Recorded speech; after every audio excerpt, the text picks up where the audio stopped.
Peace and love, family. I am Oshunyinka. If we are meeting for the first time, welcome in. I hope that you enjoy this content. If you do, go ahead and hit that subscription button and turn on your notification bell because we do go live every single night talking about discussions catering to the divine feminine, spirituality, and healing your womb space holistically. If we're not meeting for the first time, y'all already know what to do. Go ahead and hit that like button, that share button, and drop me some purple hearts down in the comments so that we can get into the good graces of the YouTube guides. So you guys, today we are talking about the art of seduction. The art of seduction. And I know this is kind of a tricky topic to talk about because a lot of people have a negative connotation when it comes to what seduction is. Is it manipulative? Blah, blah, blah.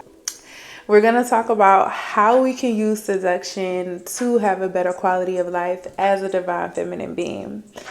So if that is something that you want to discuss, make sure that you stay tuned.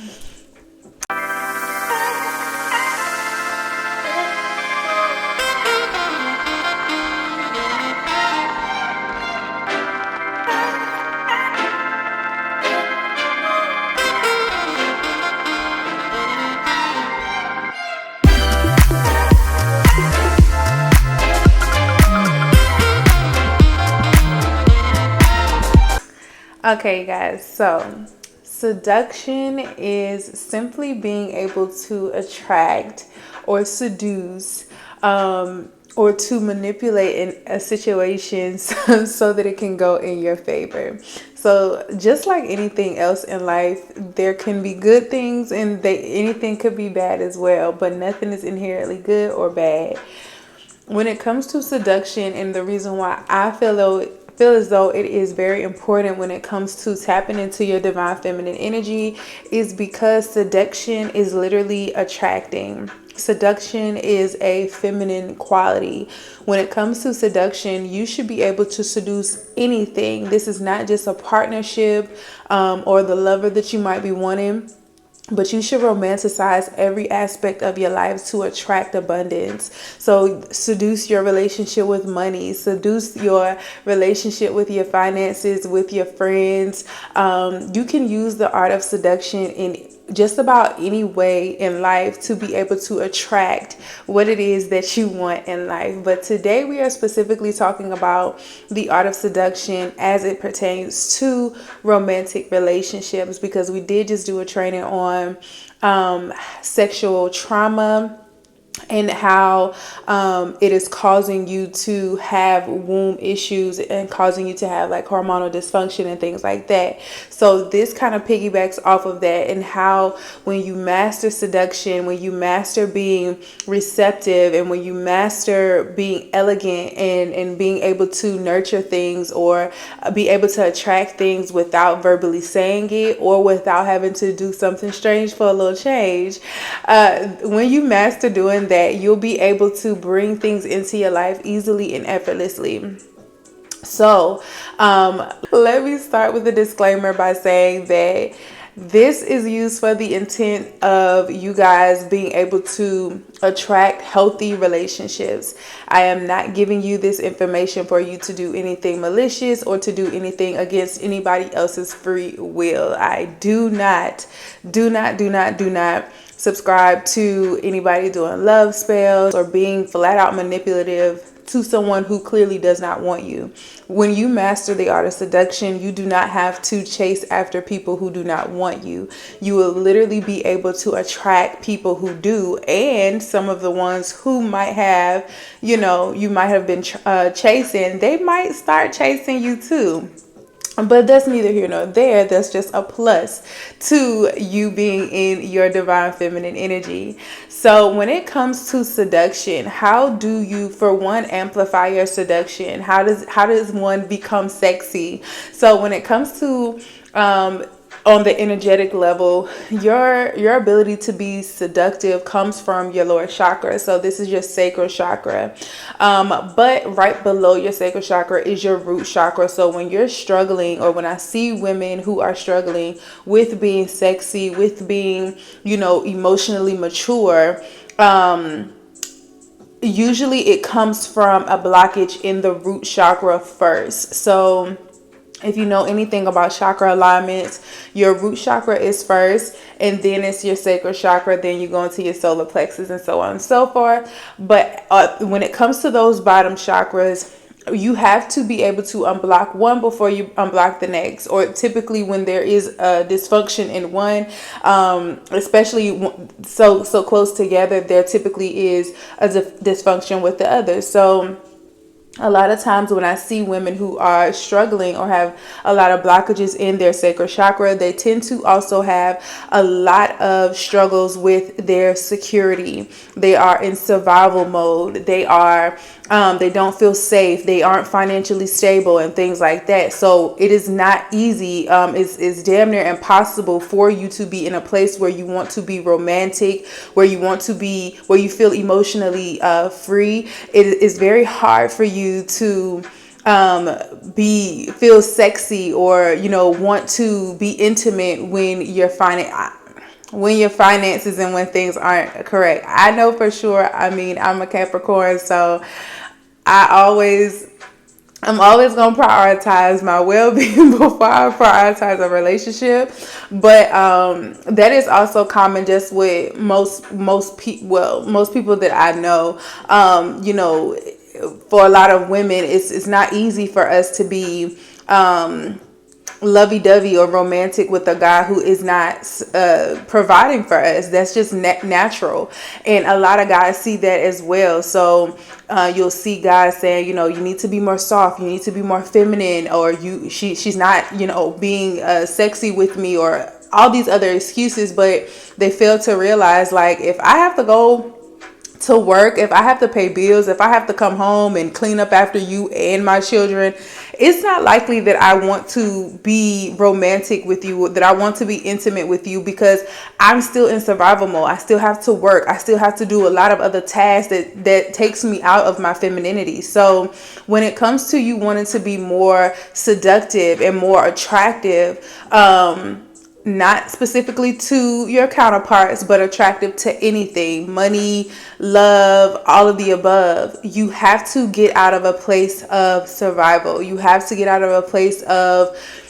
fear, or a place where you don't feel safe. And safe includes financially, emotionally, spiritually, physically. If you are not in a place where you feel comfortable and secure and safe, it's not likely that you're going to be soft and sensual and romantic. Those qualities don't go together. So that's the first thing. Work on your safety and your security, and things like that, so that you can be open up to wanting to be more emotionally intelligent and be more emotionally stable, so that you can romanticize your life. So after you have remove those blockages in your sacral chakra, in your root chakra, then we can go and start to work on the physical aspect of seduction. So these all go together, mind, body, and spirit. When it comes to holistic healing, you'll hear me say this a lot, but they are all one. So we've worked on the energetic aspect of what's going on. Now we want to work on the physical aspect of it. So the first thing I want you guys to do is to master pleasure. Mastering the art of seduction it comes from mastering your sensuality. And sensuality, a lot of times we feel like that's interchangeable with sexuality, but it is not. When it comes to sensuality is exploring all of your senses, not just your physical or, physical intimacy or sexual intimacy, but you should be able to feel intimacy through all of your senses. What are some things to touch that may arouse you? What are some things that you can visualize that will arouse you? What are some things that you can listen to, or sound waves, or like just the breath of, just that goes to feeling, but someone's breath on you, or things that give you chills. What are some foods that give you like or orgasm in your mouth? Like, what are some things that you can do that awaken your senses that have absolutely nothing to do with sex? And one thing that I want to bring to you guys' attention is that statistics show that men are not experienced, you guys. Like, I need you ladies to understand this, because a lot of times we put a lot of pressure on men to satisfy us, but most men are not experienced. It is your job to get to be pleasure. It's your job to get all. It is not the responsibility of your partner. Why is this the case? The stats show, and I've seen this a lot, and I've been studying it for the last few weeks, but I've seen that 20% of available single men, they are not, only 20% of those men are actually getting play. They're actually getting women. Like, they actually have options. Only 20% of men total are actually getting play. They're actually have options. Only 20%. So 80% of men are at home lonely. They are at home not getting no action. Most men don't lose their virginity until they're like 19 or 20 years old. And I'll say that just because I know for sure it's well after they're out of high school. But most guys in high school did not get any. Most guys are lying on their junk. For real. Most guys are lying. Most guys want you to feel like they are experienced because they are ashamed to say, I'm 25, I'm 20. I know a lot of guys who lost their virginity in college, like sophomore, junior year. So most guys are not getting play. They're not getting action. And then when you get with them, it's like, you're really not doing anything for me. And a lot of women are not vocal enough to say that, hey, this is not working for me. You are not doing anything for me, because we assume that they know what they're doing. We assume that, this is this is like that they know what they're doing, because we look at them as somebody who's experienced, when you probably like the first or second thing that they've hit, they really do not be having experience like that, for real. So we have to take that into consideration and understand that men really are not experienced. So it is your job to educate them on the female body by educating yourself on the female body and educating yourself on what feels good to you. You need to use things. I'm a big advocate on toys and, other objects in the bedroom. Get a feather. A feather does amazing things. If you know, but get you a feather. And I'm telling you guys to do all of this without any partners. This is something that you need to practice by yourself. Also, go get my ebook. If y'all have not read Secrets to a Goddess Pussy, you need to go get that ebook, because that also goes to the spiritual aspect of everything that I'm saying right now. But that's a free download. I'll put the link down in the description.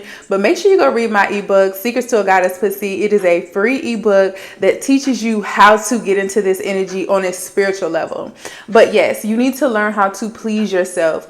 And I am an advocate, before you bring in toys to the bedroom, although I love toys, I am not against toys whatsoever. I always say that you need to get in sync with yourself, with your own hands, with another warm flesh. You need some other real life flesh when it comes to pleasuring yourself, when it comes to exploring your body and seeing what you like. You need to be able to do that without any artificial intelligence and without another partner. You need to know exactly what you like, so that there's no excuse as to why you're not getting off. It's too many women out here not getting orgasms, and I hate that for y'all. Okay, so I need you guys to know your own body, know the things that you like. A lot of women do not masturbate. I think it was B. Simone who said she just masturbated for like the first time in her late 20s. And a lot of times when you are a woman and you're like, I don't want to do that, or that feels weird, we have to go to the root of that. Why is it that it feels weird to pleasure yourself? And I talked about this in a video the other day, I did a reel on TikTok, and I was saying, like, when it comes to your sexual trauma, a lot of that comes from you constantly having sex with people who are not pleasing you. Now you're training your body to not, you're training yourself not to desire pleasure. That goes for yourself. So if you're not pleasing yourself, you're afraid to please yourself. You're typically probably more afraid to go after your dreams and do other things that make you feel good, because you're now in a place of pleasing other people. You're now just in a place of satisfying everybody else around you, to the point that you've neglected your own needs and your own desires.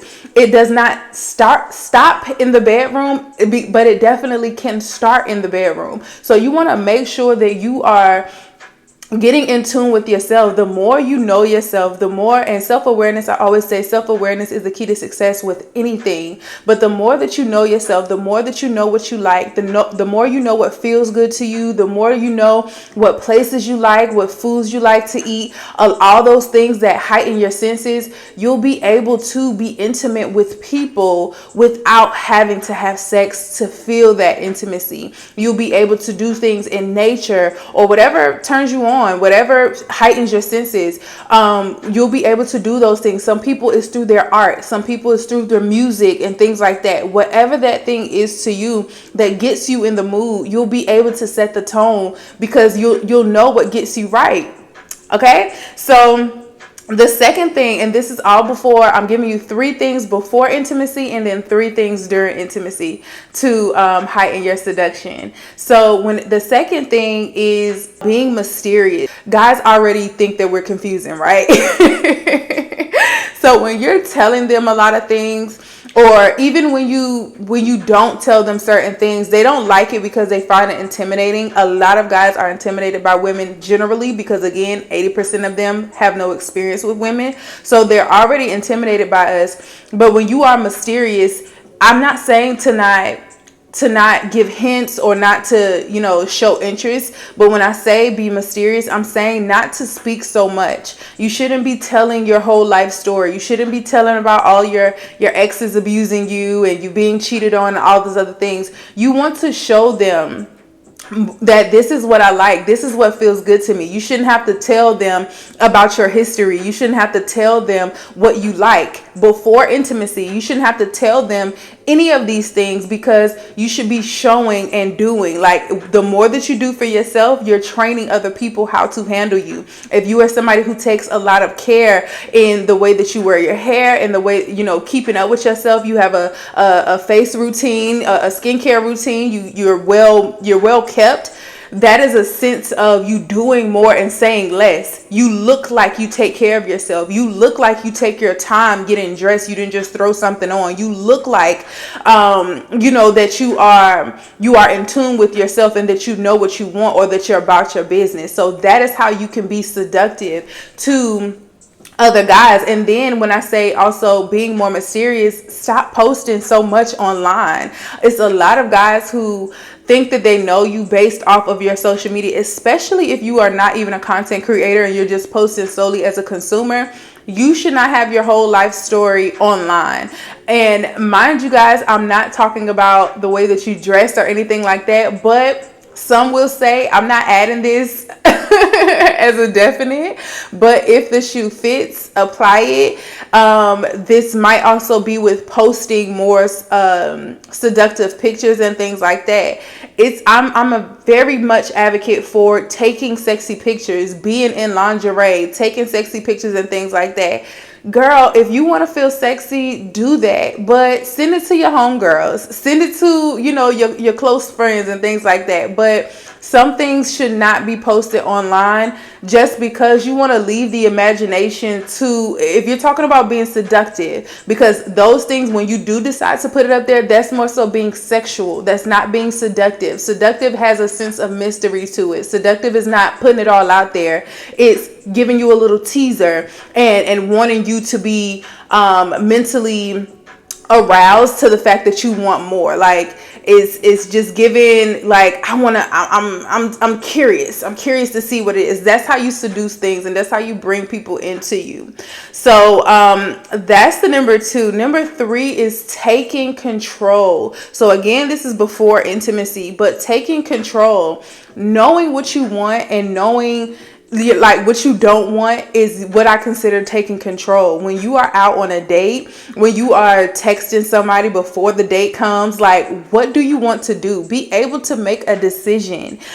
Be able to know, like, hey, this is where I want to go. This is not really what I want to go. This is not really what something that I would really do. Like, be vocal. I tell I've told a couple of my close friends, like, when it comes to me going to a new place, I always, like, I go on dates, like, I'll get on the dating apps or whatever, and I'll go on dates just to figure out the town. So I'll use guys to take me to nice restaurants. Like, I'll go on Google and I'll see the 5-star restaurants, or, the places that I like to go to, or I would want to go to, that I probably don't want to pay for. So I'll go there. I'll either go there with a guy just so that I can experience it. But before I even go there, I've already looked at the menu. I already know what I want, because for one, I'm vegan. So I got to make sure there's something on the menu that I can eat anyway. So I'm checking the menu. I know where I want to go, and I know what food I want to eat. So when I get there, it's like I've been there before, even though it might be my first time going there as well, but it'll be like I've been there before. That's knowing what you want and taking control. You saw the menu before you got there, so it's like you can ask them what they like, or what type of dishes do they like, and then suggest something. But again, this is your first time going. I kind of also do this, like, if I go out by myself, I'll go out by myself to a nice restaurant. Typically, girls, if you know, you know. If you go out on a date and take yourself out on a date, most of the time you're gonna find somebody who's gonna come up to you and, is this seat taken? More times than none, somebody's gonna come and get the bill for you, because you're by yourself. That shows a level of confidence. That shows a level of, I don't really need a man to romanticize my life. I can do it myself. That comes with the territory of being a confident woman, being a seductive woman.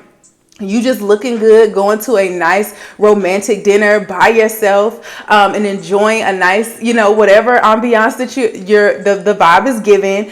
That is an art of seduction, because again, most of the time when I do this, it's probably only been one time where I went out and I ate by myself, and somebody didn't come and try to talk to me and end up paying my bill. That's only happened one. Am I going out there with that intention? Not really. But I know for sure that's probably going to happen, because it never fails. That is an art of seduction. I'm seducing you unintentionally, because I'm doing something for myself and I'm romanticizing my own life. So that's just a little life hack, So those are the 3 things that you want to do to practice seduction before intimacy, to allure the person that you want into your life. Now, during intimacy, these are the 3 kickers. So during intimacy, how do you heighten up your sex life? And this is for my girlies who are in relationships. You want to spark things up a little bit, or you just want to keep things alive, like, especially for my moms, my new moms, who, you're going through postpartum, and, you're trying to spice things up. You're trying to get back into, the flow of things, and you want to feel more sexy again. First of all, do all of those things I said at first. And then during intimacy, some of the things that you want to highlight is setting the mood. One thing that I've noticed with my clients, especially if they experience like low libido, vaginal dryness, and things like that, a lot of times it's simply because you're just not aroused, and it's all in your head. Not all the time, because sometimes there are medical conditions that are causing these things to happen, which is why we always go natural. And if you are not yoni steaming, I need you to click the link and order you a custom yoni steam, or book a consultation with me so that we can get that squared away as well, because it ain't nothing a little yoni steam can't fix. Okay, so for my women, for my clients who I see experience those things like that, the first thing that I tell them to do is, are you attached to your your other senses? Are you having a romantic relationship with your other senses? If that is not the case, you want to start there. So again, that's before intimacy. So during intimacy, if you are attached to those, if you know what things that sound good to you, that get you in the mood, that your visual, the foods and everything like that, then you want to set the mood before sex. You want to set the mood. This is hours before.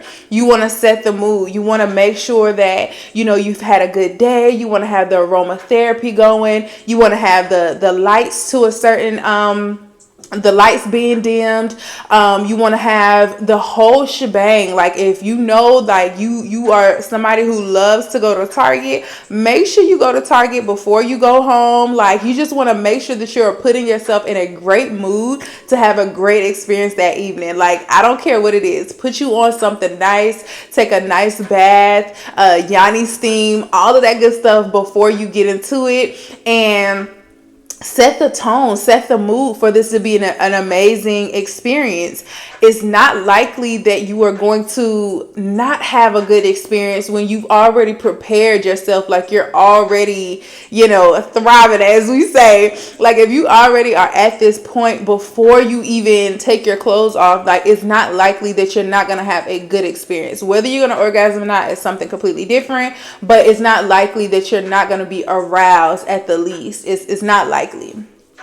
So that's one. Number two, you want to practice foreplay. Foreplay is so slept on, You want to make sure that foreplay, and I'm also someone who says foreplay starts at the time that you know that you're going to have sex that evening.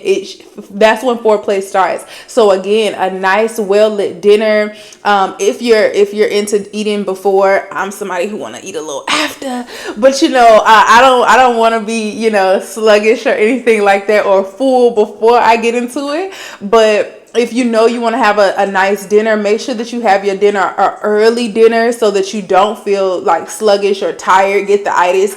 Eat something light. Eat something that gives you energy. Eat something that's going to make you, I say this just because, I'm kind of down for whatever, but I always eat something. If I'm going to eat, I eat kind of early, and then I eat something that's going to make me go to the bathroom, just so I can take a nice good, and then hop in the shower and feel free, because, if that's all I'm gonna say. If you know.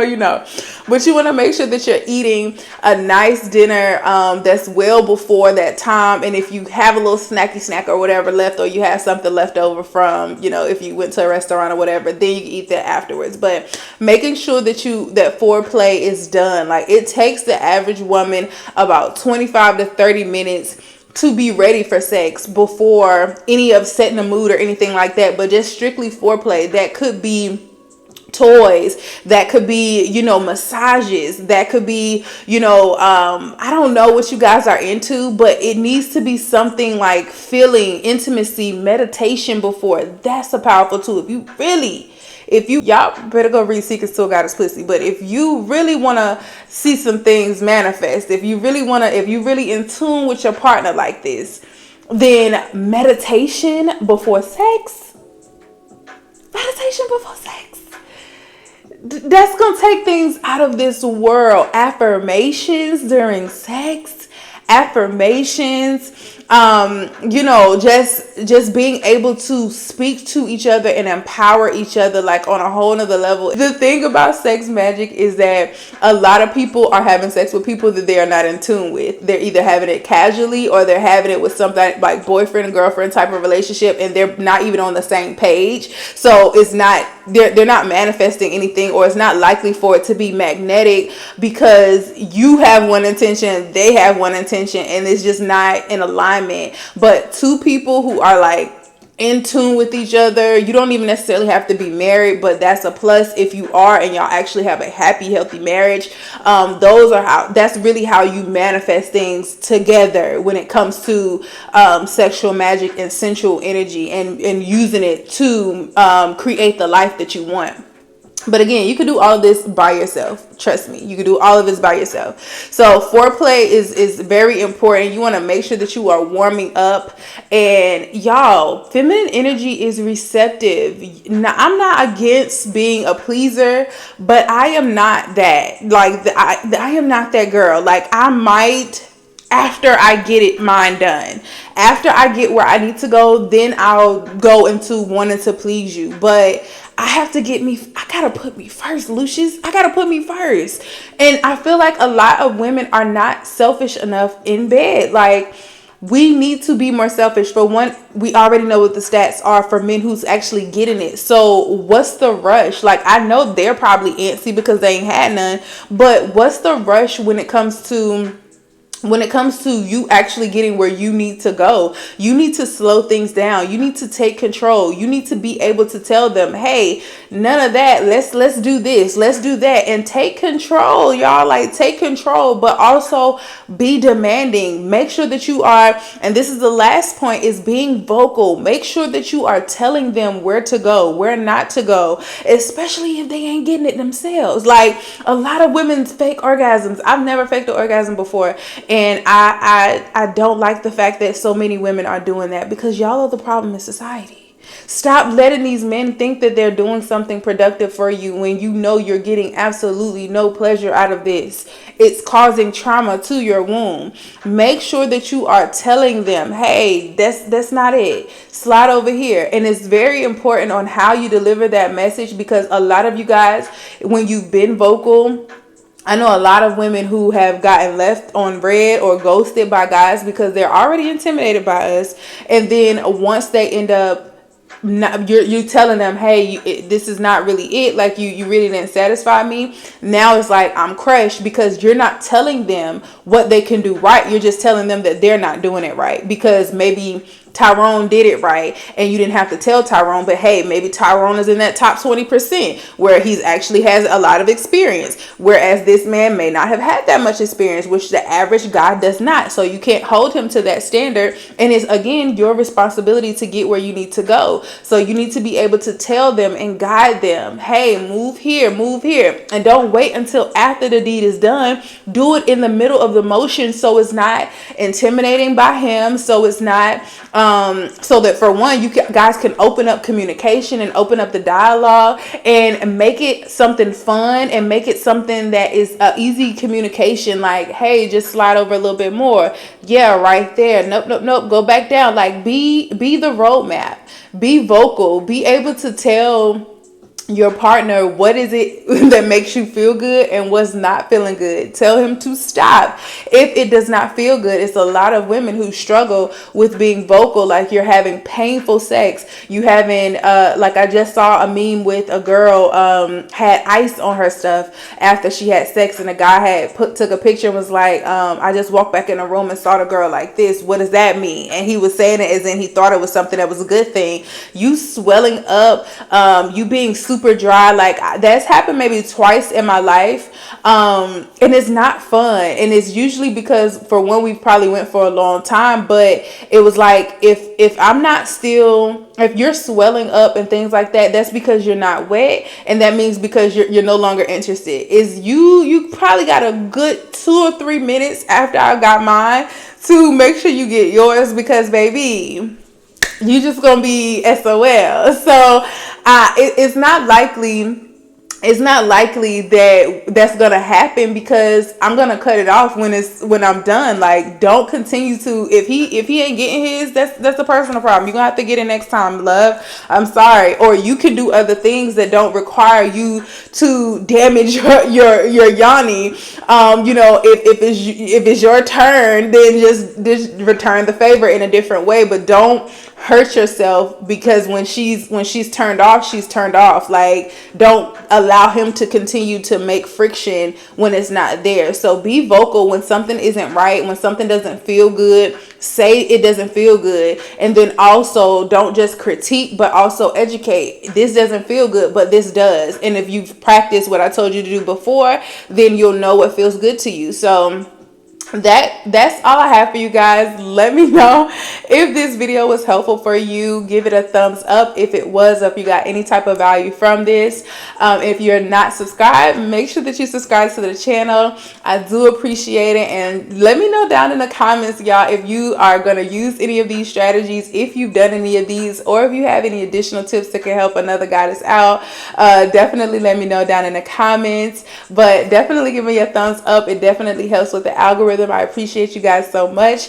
And again, make sure you have that notification bell on, because there's plenty more videos where this came from, and I will see you in the next one.